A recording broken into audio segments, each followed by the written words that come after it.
여러분 반갑습니다. 근대 한국의 정치외교 과목을 강의할 인하대학교 정치외교학과 김정호 교수라고 합니다. 제가 앞으로 여러분에게 강의할 근대 한국의 정치외교 과목은 제목에 나와 있듯이 시기적으로는 근대이고 한국, 당시 국가는 조선인데요. 한국의 정치와 외교에 대한 역사가 주요 강의 내용이 될 것입니다.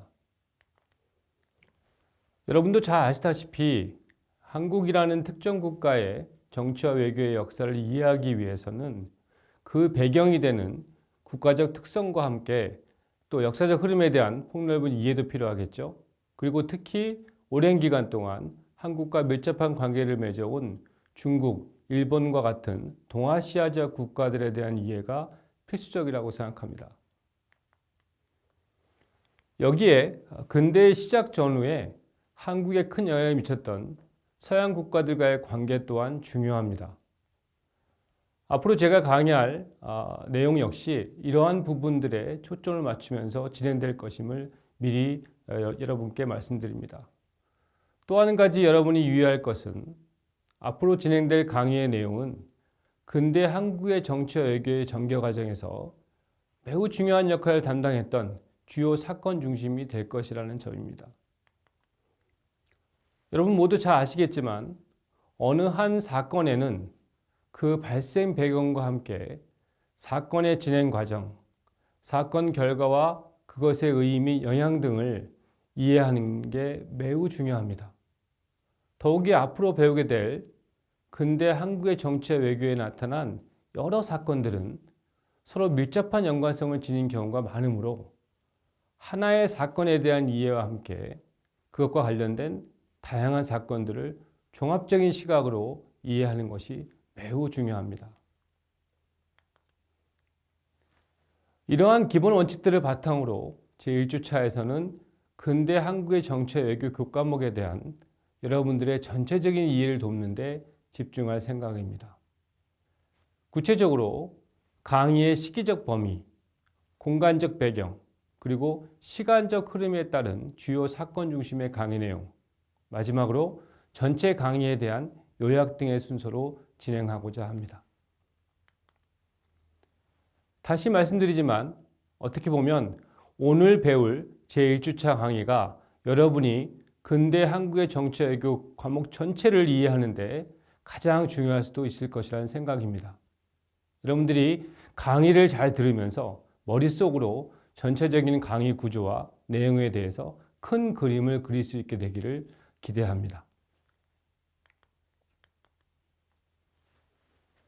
먼저 제가 강의할 근대 한국의 정치 외교 과목의 시기적 범위는 1876년 2월 3일 한국의 강화도에서 한국과 일본 사이에 체결된 조일수호 조규, 일명 강화도 조약이라고 하죠. 조일수호 조규로부터 한국이 일본의 식민지에서 벗어나서 광복, 즉 독립을 이룬 1945년 8월 15일까지 약 70년간의 기간입니다.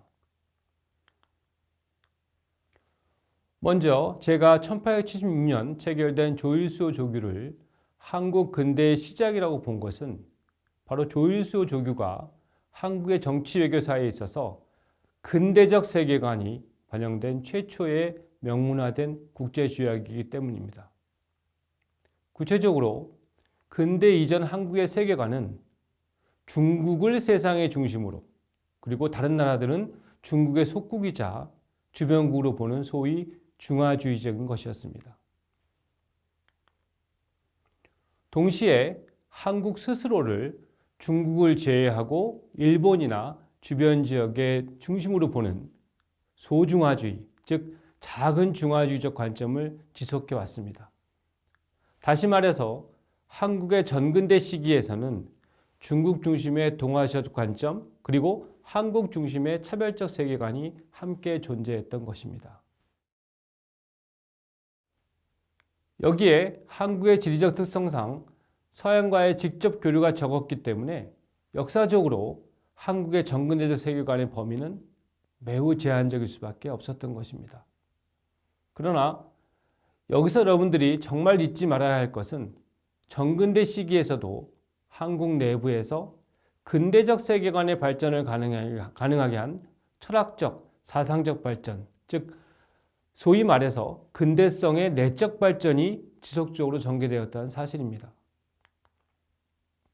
여러분들에게 좀 어려운 내용이긴 하지만 여러분들이 앞으로 한국 정치사상 분야에서 배우게 될 한국의 개혁사상, 구체적으로 실학사상의 전개가 그것입니다.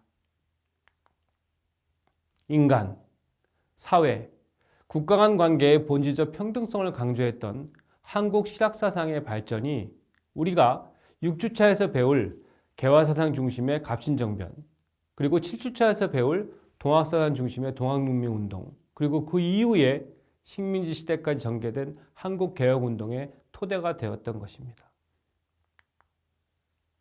다만 아쉽게도 그러한 개혁사상의 흐름이 한국 사회 전반적으로 확대되지 못한 정치사회 체제적 한계와 함께 일본과 서구 열강의 동아시아 및 한국 침투로 인한 혼란 속에서 국가 사회를 완전히 변화시키는 데까지는 발전하지 못했다는 것이 제 생각입니다. 어쨌든 이런 부분들에 대해서 나중에 여러분들이 좀 더 관심을 가지고 공부할 기회가 많이 있었으면 좋겠다는 바람입니다. 그래서 제가 이 근대 한국의 정치와 외교 과목의 시기적 출발점으로 조일수호 조규의 체계를 설정한 것은 그 조약 제1조에서 조선은 자주국가로서 일본과 동등한 권리를 보유한다 라고 했듯이 그것이 비록 중국 청나라의 한국에 대한 영향력을 없애려는 일본의 의도를 반영한 것이었고 또 나머지 내용들이 조약 내용들이죠. 내용들이 한국에게 불리한 불평등 조약이었다 하더라도 한국의 정근대적 세계관을 벗어나는 아주 중요한 시발점이었기 때문입니다. 그리고 근대의 마지막은 1910년부터 36년간 제국주의 일본의 식민 지배에서 벗어나서 한국이 처음으로 현대적 국가체제로 탈바꿈하는 시발점이 되었던 1945년으로 잡은 것입니다. 그러니까 시작은 1876년에 조일수호 조규고 마지막은 1945년 광복 독립이라고 할 수 있겠습니다. 이러한 강의의 시기적 범위 설정에 관한 부분을 여러분들이 잘 이해하시기 바랍니다. 이번 차시는 여기서 마치도록 하겠습니다.